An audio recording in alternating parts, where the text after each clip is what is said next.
Okay, so let's try this again. This is the hideous area that I live.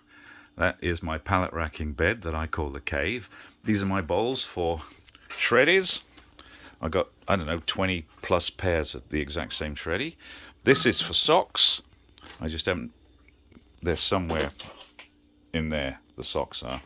This is miscellaneous. This is my door into the workshop, which is horrible. This is my metal working bench. Over there is my woodworking bench. That's the slip roller that I picked up yesterday. This is a shear, metal cutting shear. This is my Bridgeport mill. I've got to do a couple of things to that yet before it's operational.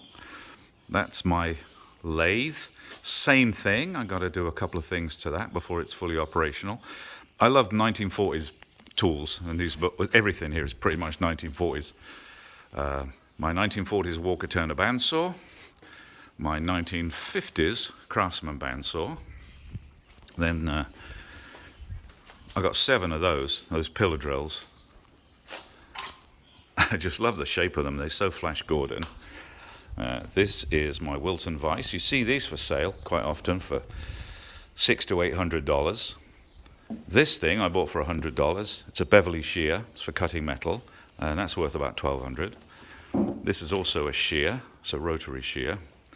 And here is the Starfield Speedster. So you can see where this obviously is the front end. Then this will be cut out. The windshield will be cut out. Glass in there. So the pilot and the co-pilot. This will be sheathed with metal, and it will continue down here and then come back this way. This is the bit that's going to be the dragon wing part. Okay, I'm going to quickly go around here. And so that's the picture I showed you that I'm modeling the whole thing on. I actually have changed this design. This piece here is right the way down, but I've moved this up to here, which is that piece.